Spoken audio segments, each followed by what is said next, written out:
Hey guys, welcome back to ESLT for the Intel Extreme Masters CIS Cologne qualifiers. It looks like the issues have been fixed and we will be getting underway with the game in just a few seconds here. As you can see, we're going to be kicking this one off as both teams should be dancing away. And I believe there was a little bit of a rune problem that was happening, but unfortunately both teams didn't agree to the restart. So we'll just be continuing from where we left off here. And we're able to get a chance to look at Lasagna's runes, and it looks like full AP. No. that's the first thing I looked for. I think it's his CDR is running. He didn't want to run CDR or something. I don't know. Well, that's sometimes...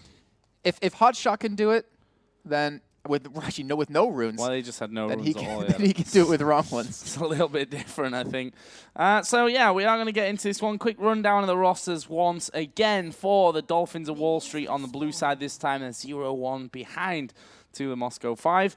Of course, Na in the top lane, Kha'Zix in jungle, Xerath in the mid lane, Corki on AD carry, and Nami on support. And on the other side, we'll see Mundo, Jarvan, Syndra, Lucian, and Sona. So, into this one straight away, looking like we're going to see a lane swap coming in, and it's Moscow 5 that have actually initiated this, whether it's, to stay away from Corki Nami or whether they were just expecting a lane swap from the other side is obviously to be kind of determined, if you like. Either way, we will be getting a 2 versus 1, and that probably means that the top laners just going to follow their junglers around that jungle a little bit here, pick up a little bit of free experience as they go. The question is, can Varessa play Na the way that Stejos actually played it in the last game? I mean, we already talked about how Varessa seems strongest on the more, fighty, bruiser-style champions in their semi-final. And I'd definitely say that Na falls more into that category than, the Maokai that he played a little bit later on in that series. So, see how this one all goes. You can see that Stejos in the bottom lane is actually trying to soak up some cheeky experience by just sitting in that bush. Has he not been spotted? I'm not sure. I assume not, by the way, that they're not even trying to force him out. Huh. No, all right. Now they know. Spot him. Yeah. Now they definitely know as he comes out. Once again, we see Archie on Sona, who did more damage than a fed Kha'Zix in the last game. Will be coming down to babysit that 2 versus 1 and make it a 2v2. That leaves Lucian then all alone on the top side of the map. Actually, could deal with him up on that top side, but seems to want to still follow his jungler around. There he is, now leaving that lane. Leaving the jungle and headed up to his lane. Where will he be facing? A level 3 Daeruin. He's only just hit level 2. Daeruin is, only just into level 3, so not exactly that far behind, but but Lucian, I think, is the correct statement there. You brought up the question a little bit earlier on for Varessa, if he can do exactly what Stejos did in that last game of really carrying it through. And one thing that, Varessa has really proven throughout both series today is he can farm really well. Like, he can keep ahead and he can build up a lead against you. He was ahead of Gnar in that last game by quite a bit. It was just a little unfortunate that he didn't have the kills that he needed. But I think it comes down to, will he get like that cheeky double kill that we saw happen last time for Stejos with the Kha'Zix coming in? If he can get something going like that, I think he can definitely carry it through. But again, it comes to the question, will he have the opportunity to? Will he survive decently well against Daeruin, who has proven in that last game he's a fantastic Lucian, a fantastic AD carry. He's already applying the pressure, as you can see now. Yeah, and that is really the question. But for me, it hinges less on Varessa and more on Lasagna, to be honest. That sounded like a really weird food statement. I don't know. Strange. But yeah, Lasagna's got to make an impact in this one. He's got to be present across the map. We'll see exactly how he does it. In the meantime, bottom lane is a bit of a skirmish at this stage.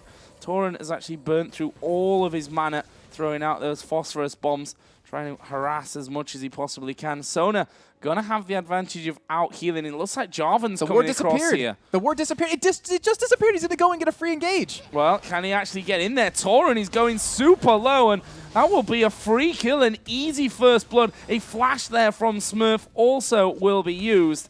And, well, there was no real saving him there. Pushed a little bit too far up the lane. As you mentioned, the ward timing out in the perfect time, really, for Moscow 5.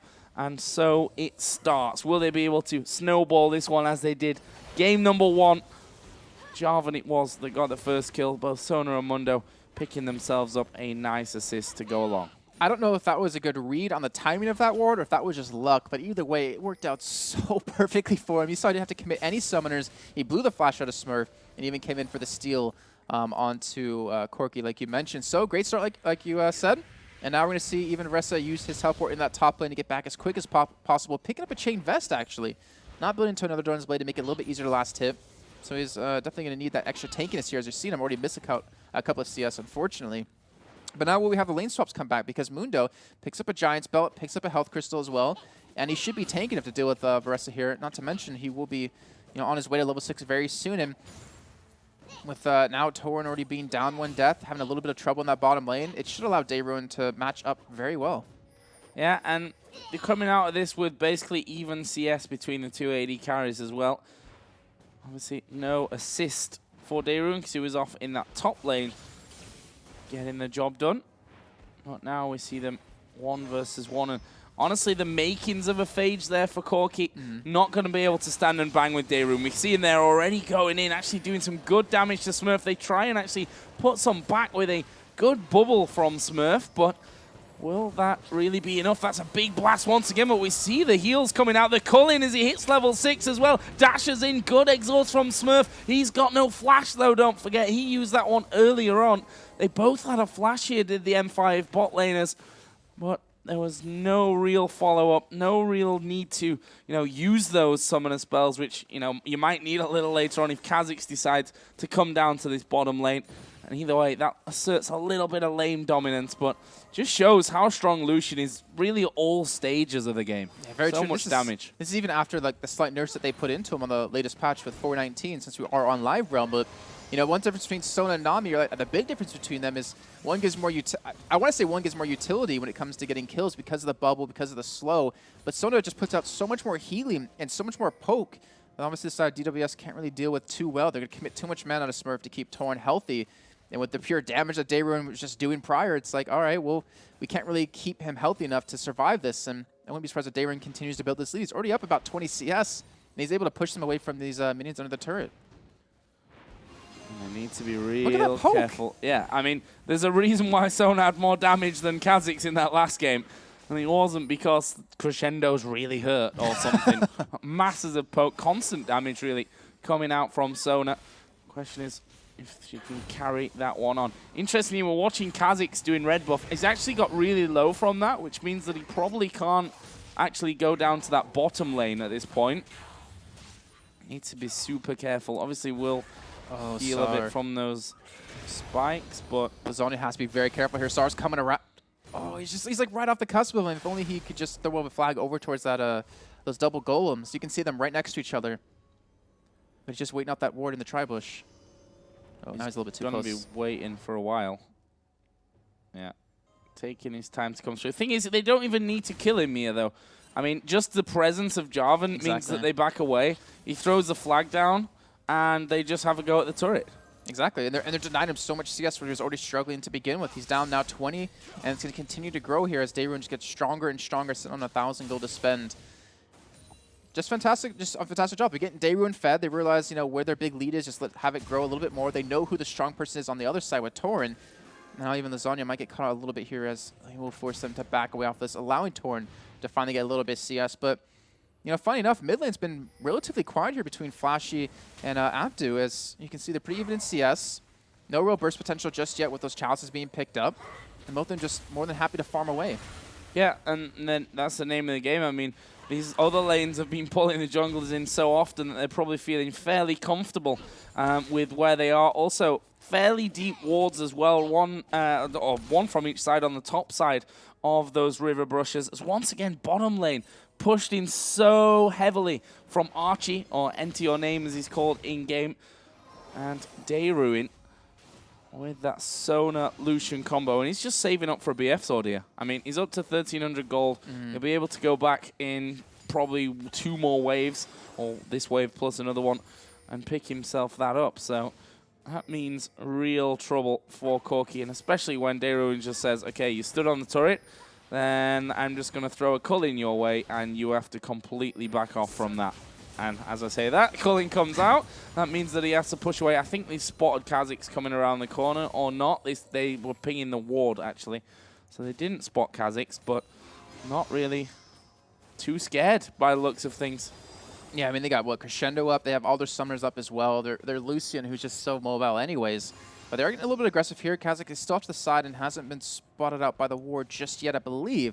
But a Dragon Call, a really risky kind of move here, as, you know, they know Xerath is there in mid lane. They're still going to go for it nonetheless. And yeah, they could have Stejos teleport in. He's actually getting dove on the top side here. He's still alive. In the meantime, Kha'Zix looking for some sort of steal here towards the dragon, and he might actually go for it.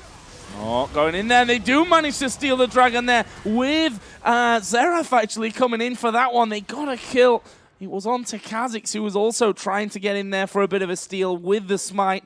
In the end, no one going down. Kha'Zix obviously going down. No one going down for Moscow 5, but they lose out on the dragon. Top lane dive, by the way, for Veressa wasn't all that successful. Stejos was able to get his ultimate back off cooldown, and Stejos ended up losing more health than the damage he put out. So not exactly the ideal scenario, but he's going to come back into lane. Brutalizer now on top of his chain vest. Meanwhile, down in the bottom, Sona is going to die. So they're still, with all this pressure on, still managing to find opportunities there. Yeah, we could potentially see a Game 3 coming out. You can see they're not that far behind in gold because of that dragon being picked up. Torn, even from that... Oh, okay. Kill top lane. I missed one. Stejos going down. But even with the pressure that's been applied to him, he's able to pick up a kill on the Sona, kind of just getting a little bit cocky, a little bit complacent in being there. And that's going to allow him to get that Triforce done really soon. He's at 2,400 gold, so yeah, he'll be up against a BF sword, a pickaxe, and 2 long swords, but he'll have quite a bit done with that Phage and Sheen. So you can match up in terms of, you know, burst potential. It's just all about if you can hit the poke or not. Let's see. TP from Stejos. Obviously, no dragon in the immediate few moments, so pretty safe to actually do this one. And we'll see exactly how he handles Veressa now. I mean, he just walked straight on into that lane. All right, I've got a Brutalizer. Now I'm going to have a go at you. Was able to kill him. Maybe a little bit too much overconfidence from Stejos, but he himself, with that Sunfire cape now, will probably also feel a bit safer. Just needs to avoid those pesky boomerangs coming over. And he's doing a good job, actually, of landing cleavers as he goes. This would be so frustrating for Stejos to just constantly dodge those boomerangs, which are coming down so damn often because of the cooldown reduction from that Brutalizer. But either way, we do have, it looks like, Sonya going in for a gank, potentially mid lane.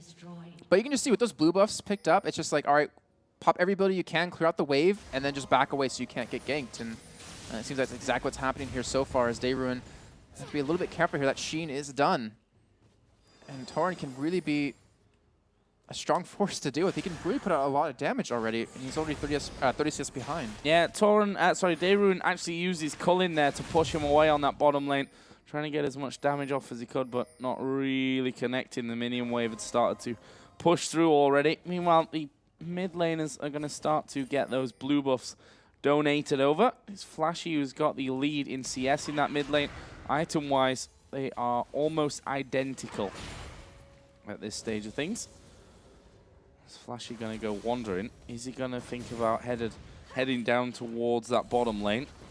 There's plenty up for the taking there as Dayruin taken low, and actually that was a brilliant tidal wave. It stopped Jarvan from coming in. Tauren, though, going to be stuck inside the Cataclysm. They've got enough damage to finish him off. Meanwhile, Flashy did come down. There's another stun. Has he got the damage to finish this one off? Xerath trying to sneak a kill there with his ultimate. Doesn't quite finish off Archie. I think they've got a little bit too low here. They might just have to back off, but they got the 2 kills. It's so unfortunate for Lasagna, too, because he walked right over this ward here. He even scanned this bush trying to check for anything there, but he was spotted. Jarvan was able to get there in time. But like you mentioned, the tidal wave coming in, it stopped Jarvan from going for the engage. It probably limited 3 kills instead of the 2 that we actually did see come in. Sorry, from 3 to 2. But either way, they're going to rotate down towards mid lane. They're going to look for a turret here, and Flashy with the great rotate yet again was able to provide another kill for that one. So, damage coming in. Actually, a lot of damage onto Archie once again, but rotation to middle. And that will be turret number 2 going down. I've been unable to finish off that top lane at this point. In fact, that looking like it's going to go Gnar's way. And as Mega Gnar pops out, I think Stejos probably needs to back away a little bit from this one. Just trying not to get tower hits. There is the hit that he was looking for. Even gets a sneaky little cleaver, but I think he has to leave here. He's falling far too low. And that turret may just go down with the next wave that comes through for Varese. Looks like, actually, it looks like he's going to stick around, which could be a big mistake, like you're saying. And well, we'll have Dayrun off the side taking his red buff. But it looks like either way, that turret will be going down here. So the rest are going to be able to pick up one for his team, trying to even things out at 1-2 now. But in the meantime, the rest of his team pushing middle, looking for a turret here as well. Obviously, the heals from Archie going to keep them obviously relatively healthy, but... Yeah, but Xerath makes it too hard. Yeah, makes it too hard to hold on to that tower. Use his ultimate now, though, but they've still got Corki in there. Xerath can still pile on that damage through. There's the culling being used, and you see the damage is just not that high, really. Flash actually recalling right behind the tower. I think that's a little bit dangerous. Will actually get away, and Stejos coming back from base. Full HP, should be able to hold it. Has an ultimate online as well here. But let's see, they're going to continue to clear the waves out. Obviously, they have Corki and Xerath, which makes things really damn easy for them to do that. But the Infinite has been picked up for Dayrun, so it's going to have a nice little bit of a damage spike. You see the turret dropping ever so low as we do have Lasagna coming from the backside. Stejos has to be careful as he gets stunned up. The turret will get on the Crescendo, going to land on the Corki as he does hit the Valkyrie away here, but they're not going to get the slows just yet. The Cleaver comes in, connects onto him. And now the Topper coming up from Gnar. He's looking for some sort of playoff with this one, but he's just not tanky enough to deal with this. The Mega Gnar will come out, and he will jump right back and gets the stun back into the wall. And they clean up 2 kills and the turret, and they should be fine to back away freely from this one. And that's what I was talking about earlier, timing the transformation with your teleport. And he comes in at exactly the right time there. I thought he might actually go down before the transformation happened, but really, really well done. And that sets them up perfectly now for the Dragon as well. They could be picking up about a 2,000 gold lead if they play this one correctly. There's no culling for Dayrun, so he's possibly just going to go down. There's a lot of damage here from Torin. He's trying to dodge out, but honestly, he will fall. Mundo might fall with him as well. The exhaust is on Mundo, and Mundo does go down. And now they're going towards Flash in the Night. He's piled in as well, and trying to pick up the kills. He finished off Gnar. In the end, there's a messy 3-for-2 down by Dragon, but the Dragon itself, I think they've actually held them off here, you know. There is Jarvan coming in and actually will throw down the Cataclysm. Double flash, though, out of that. Yeah, 2 flashes for the Cataclysm and stop the Dragon, crucially, and now from going down. And it means that Abdu and Torin both have to go home, and it's all going to be onto Smurf to try and somehow miraculously bubble steal the Dragon. It looks like he'll just go back home and give this one up here. So I'm trying to think what that was in the end. What was a 4-for-3 or 4-for-2 in favor of Dolphins of Wall Street. But either way, it's going to be dragging over to Moscow 5 from this one. So you can look, the gold difference is 200 here. Tied up in turrets. And Moscow 5, I mean, they've looked down, but they've never looked out here. I mean, like you're saying before, what separates a good team from a really great team is being able to be behind but still keep up, and that's what they're doing so far. A couple of guys in Twitch chat here asking us to sort the in-game sound, which I'm not sure what the actual problem is there. So if you could be a bit more specific. Yeah. Is it too loud? Is it too low? We will Is it cutting out? Because I think in our own headphones I hear it cut out every once in a while when we talk. Yeah. Let us know, guys, and we'll try and get that fixed as we go along. Oh, the rest are keeping the pink ward alive for now. Well, now short-lived. Yeah. Stejos with his Kindle gem now. And that cloak is actually feeling a lot stronger. Actually forced to pop his ultimate here, though. And obviously that will gen him all the way back up. Dayrun, in the meantime, down in the bottom lane, actually taking a lot more damage than I think he was banking on. And there is Xerath actually starting to come in. Dodges all 3 charges, though. That's Xerath ultimate down, but he's not finished just yet. Kha'Zix's also coming across. Can they lock anyone up? Not just yet. Lasagna was a little worried there about how far forward he actually got, and I think rightly so, because Lucian with Brutalizer and Infinity Edge causes a lot of damage as they fire one more rocket, but it's just not enough. That was so damn close right there. Close, but no cigar, just like Graves. Somehow he survived that one. That could have been so much worse for him. But again, I mean, he's able to do a lot of damage, but he's still relatively squishy compared to Xerath, who can put on quite the pain. He's 0-0-3. He's still keeping up in CS. Like, there's no one that's extremely far ahead except the AD carries, and I guess the top laners can count with a 30 difference here. But he's going for the Youmu's. I'm still wondering if Flashy's going to hit his power spike anytime soon. He's at 1,700 gold, so he could go for a death cap soon. And he already proved that he can one-shot Torin. And Unfortunately for Torin this time, he doesn't have shields.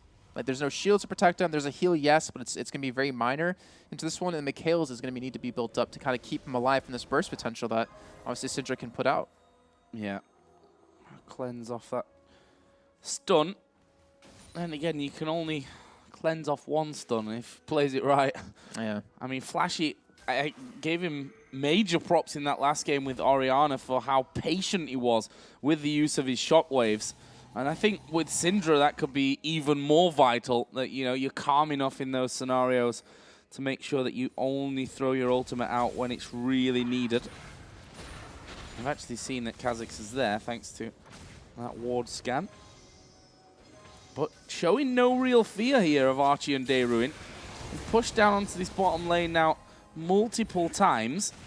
Dayruin may be getting a little bit too clever on this one. They're trying to bait Lasagna out. Into the crescendo they come, but Dayruin, I think, may go down. Uses a summoner heal. They don't end up getting the kill down there. And again, they force them very low. Syndra's coming across. Xerath will join in. Meanwhile, Varessa is pushing the top lane with Nart. Not a lot that Stejos can do here apart from just take down those creeps. And there is a transformation. I question, why have you gone in when you see that the transformation is going to come down? That is, well, he's regenning because he's Mundo. That's also a big part of this one, but I don't think that he can get Varessa low enough, or can he? He's about to change back here. Meanwhile, down in the bottom, they're fighting once again. The bubble lands, but they've just not got enough to deal with it. There's a stun on Torin, and Flashy saved his ultimate once again, right until the very last moment, so that he could burst down one. Xerath almost catching him here. Is he going to get into range for another one? It'll have to be a lucky shot, I think, and they get away. They just get away. Meanwhile, Varessa, that like never-ending battle in the top lane, did end in Stejos actually going home. And he's got a 50 CS lead as well built up from this, just from the pressure he's been able to apply. He should have a lot of money to spend, not only about 1,000, as he picked up the Sunfire Cape and the Spectral's Cow. And you can see the rest of Moscow 5 trying to get in hot pursuit of him, but unfortunately just a little bit too late to the party. But Xerath, he's pushed up really far. He's still trying to chase this one down here, but he might actually be running into his death here, as we do have Stejos coming in. Sony get ulted down from Xerath, gonna get taken down from that one finally. And now Lasagna, a little bit too deep, jumps straight into Jarvan, who kind of goes for the knockup, unfortunately misses from this. Still, I mean, both these teams, I honestly can't say who's gonna win just yet, because it's still so damn close, and probably the closest game we've had so far today. Yeah, you feel the way this is going. I mean, there's a dragon in 1 minute. The later that we go, the more obviously important these dragons are gonna be, because they're probably gonna be you know, more heavily defended. Probably going to see bigger team fights happening. We've just seen Ghostblade picked up by Dayruin, so he's going to come in with a lot more firepower for this next spawn of the dragon. Meanwhile, bottom turret does go down. That's the third one of the game, so really doing a nice job of keeping them in the lead. I mean, it's a tiny gold lead as Jarvan is going to find Nami. We see Sona starting to come down there as well, but presence of Corki scares them off the somewhat. teleport. Oh, not really. Dayruin comes in. There is the culling coming down, and it's enough. No, he had to flash. He flashed in the last second there, but Stejos is on top of him. There's a tidal wave. Oh, he missed the cleaver, which means he's going to have to chase a little bit longer here. Well, as soon as one lands, you're not going to escape the rest. There's a nice little bubble, but Jarvan comes down, blasts him once. Varessa trying to keep Syndra away from this one. There's the ultimate going to come down. Is it enough? It is. Flashy once again, biding his time, and that means that 2 men are down, no support, no tanky top laner. This is going to have to be a big steal from Lasagna. Or even Xerath yet again here. As we can see, the charge is coming down, not even going for the dragon off of this one. And you can see they're taking their time. They're trying to just wait this one out. They will get the smite still on it. Oh, Nice stun come in, looking for Lasagna as well, but it will escape that one. And Flashy now very low on HP here from the rockets raining in from Torin. So they will finally secure their dragon. They will back away from this, and they will get the goalie for the first time this game. So, blue buff as well. Second time. Yeah, second, I think, for Flashy. And that opens up a 2,000 gold lead, just like that. As I was saying, you know, the further we get into these dragons, obviously, the more they're going to be worth, and the more that these fights turn from, you know, just a bit of a trade in the early stages to actually full-on 2, 3, 4, who knows, even an ace. We'll see, though. This one goes on. 25 minutes in, 37.4 to 39.2 thousand gold. 9-8 in kills, still very close there. 3-2 in turrets, also very close. Captain Obvious.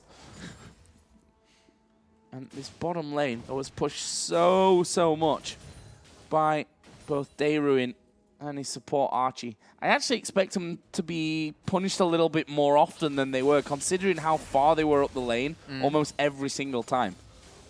Yeah, I would agree. Like, why would they not punish him a little bit more? And what we saw, at least with Kha'Zix jumping in, it was kind of a case of he get crescendoed right away and be forced to flash or jump immediately out because of the raw damage that Dayruin did. But you know what? Bring down your mid laner, maybe bring in your top laner. You have some easy kills to really get Torn going. When we've seen before, you know, I mentioned before that he can really help carry some games with some amazing scorelines. But nonetheless, they can pick up another turret. And gold lead extending above 2,000 gold. And they might not be done just yet. They're looking to push in here. The bottom lane is shoving against them, it looks like. But they're looking to contest this blue buff if it does come up here in the next few seconds. Oh. Bubbles. Lasagna. Not exactly masses of damage right now. Is Jarvan going to dive in? Who are they going to go for? There is a tidal wave from the side. And actually the damage is good back from the other side. It's actually DWS that are doing so well on this one. Actually, Stejos has got his ultimate running, but they're not even focusing him. They're going for the squishier players. There is Dayruin flashes, dashes away from it, actually managing to survive through this one. But there's the transformation. Mega Gnar comes in, and he will secure a triple kill. Only Dayruin survived that. They're going Baron.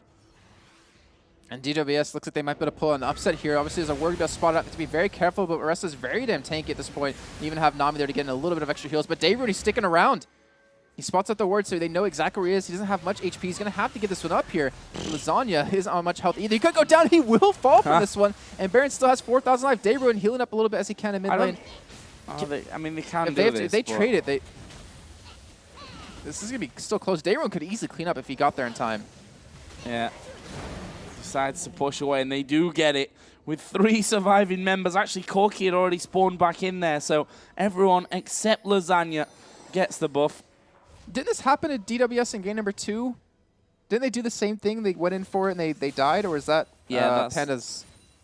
I can't remember. That was a long time ago. That was. That was like it was in that best ago. of 3. It was the second semi-final of the tournament. Either way, that now switches the gold across into the hands of DWS. It leaves Gnar at 6-2-4. And I think both of these top laners have now proven why Gnar is first pick or just ban him. Very true. Very true right there. And I mean, he had some amazing stunts, some great transformations as well. And, you know, we saw Sar go in a couple of times right there on that Jarvan. And was able to escape a couple of times as well. But it was unfortunate flash. I believe he got bursted down before he even got an ultimate off in that fight. And he just got completely taken out of the equation by a nice stunner bubble coming in from Smurf or Xerath right there. But either way, they're going to push in, looking for maybe a middle turret. They have the Baron buff. They have the siege potential. They have Xerath there as well, who's doing some good damage to Dayruin, even forcing the locket to be popped. But again, attacking them under a turret when you have Crescendo to go up against can be very, very deadly, where right now, fortunately, Oresta doesn't have that much armor to really survive these turret hits. Yeah, you got to be super careful there. I mean, you can argue save the culling for later, but maybe using it there was actually a better scenario. You know, keep him as far away from that tower as possible, because Lucian steps out, uses it this time, but again, gets blasted. And that's the danger of Xerath, that the poke along with him and Corki is just absolutely massive. We'll see if they can hold on to this inner turret. Obviously, Baron buff counts for a lot in this scenario. That damage that gets done is going to be regened up quick enough. And there is a good bubble onto Sona. They could probably burst him down here. Tidal wave comes through. Dayruin actually just sidesteps that one.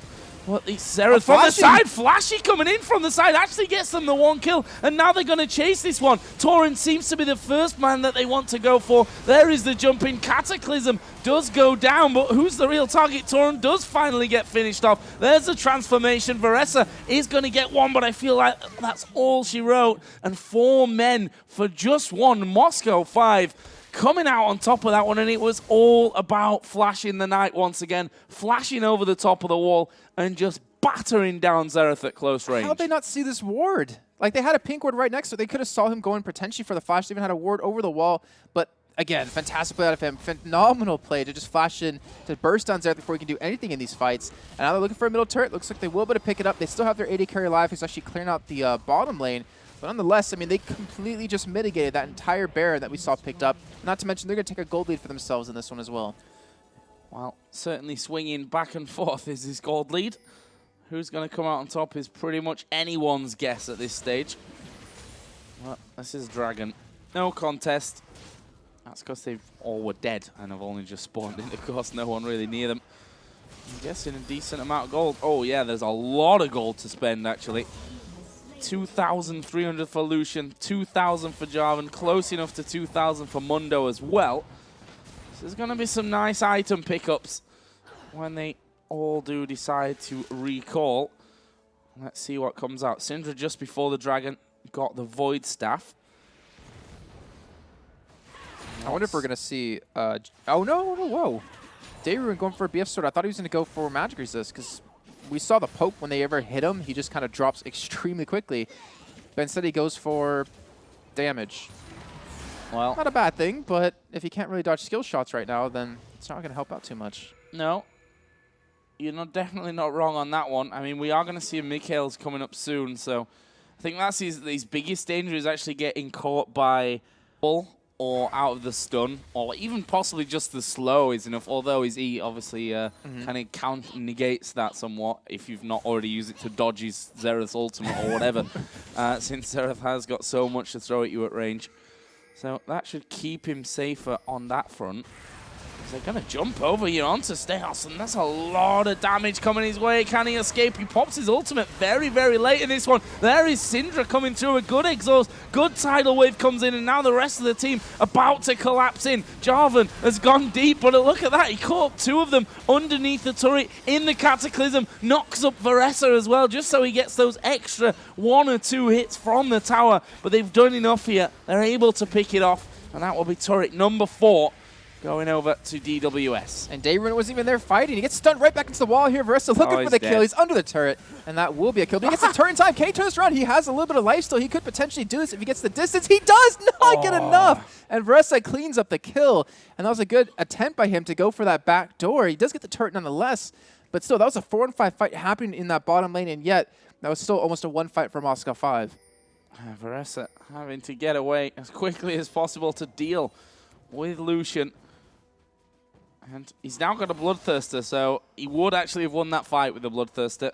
Shield, that extra lifesteal. We actually saw in the last game how hard it was to deal with Lucian.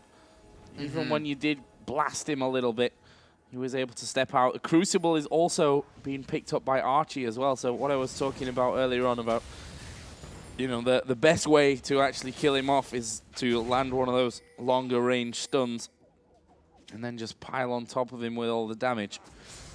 Now, probably won't be able to happen anymore. Obviously, could still happen depending if the Mikhail's used a little bit later on.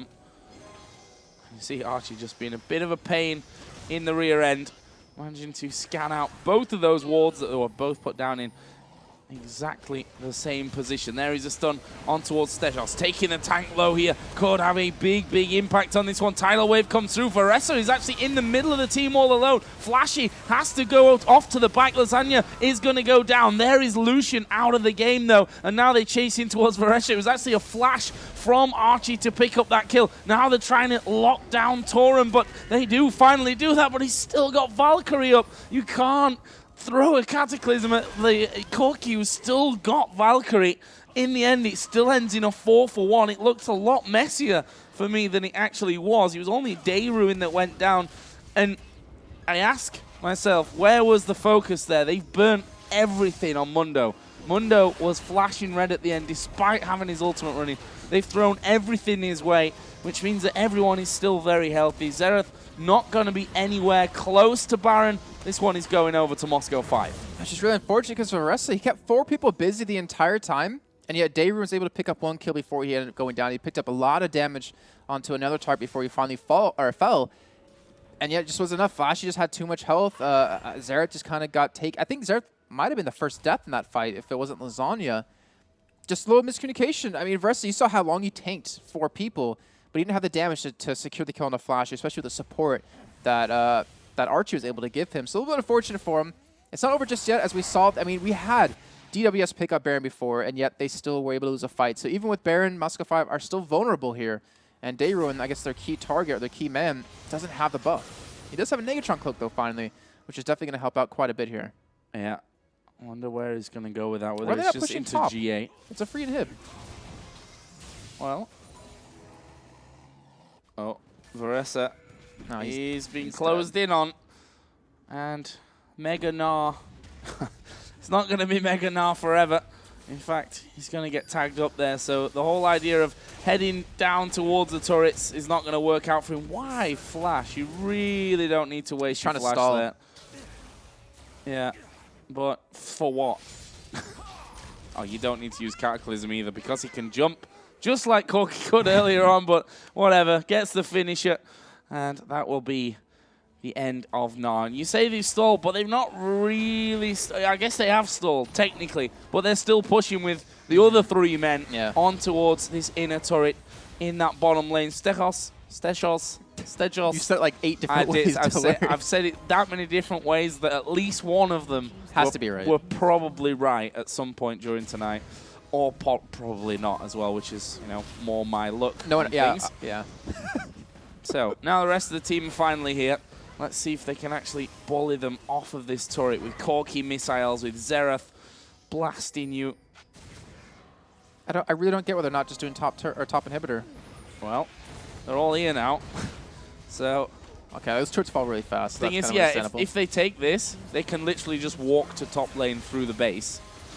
There's still 3 seconds on Gnar, so they might even look for a fight. If they can get one kill here, they make that 4-on-5 happen once again. They do manage to take out Xerath. Kha'Zix has to jump away, but the culling into the fountain will be enough. Tauren is going to go down as well. Smurf on the fountain. I don't think it's even enough. Oh, they've pulled Daeruin in there. That was a nice little move from Varessa, and he's the only one really keeping them going at this stage. He gets himself too, but it's still a 1 versus 4, and Flashy throws everything at him, gets him low. Meanwhile, the Nexus turrets are going to go down here. Slowly but surely, the Nexus itself will be focused. Varessa trying his best there at the back to actually do something to stop them from finishing off this Nexus. It won't happen though. Stechos is still hammering away on it. It will be Moscow 5 that take the game 2-0 and qualify for the Intel Extreme Masters Cologne. Now we finally have our second team to join, or our first team to join Fnatic there for that one, coming up obviously on December 18th, which we will have tickets coming on sale a little bit later on this month. Of course, we have San Jose still coming up next month as well, which we do have tickets still. You can currently buy at intelextrememasters.com. It's a big sign on the top that says buy now or buy tickets, something like that. It's pretty obvious in that one. But again, I mean, you know, Moscow 5, one thing I think we can both agree on that we really enjoyed was the fact that they can play from ahead, and they can play from behind and still do really well. Like that flash engage out of Flashy was fantastic, picking up that 1v1 against Xerath to just completely take him out of the equation when they had Baron buff and then completely turn that fight around. Honestly, some really good things that we saw out of them. I actually really enjoy that fact that they can play from behind because you don't see many teams that can do that anymore. Obviously, it's going to be a little bit of different. I hope new kettle of fish come an LCS team like Fnatic or one of the NA LCS teams or maybe even the Turkish team coming into this. But it's a good start, and honestly I really enjoyed watching them today. There's some little facts as well from that final game. Looking at the damage graphs, pretty ridiculous numbers actually came out from the Dolphins of Wall Street. 38,000 damage done by Xerath. Damn. 34 from Gnar, 32 from Corki.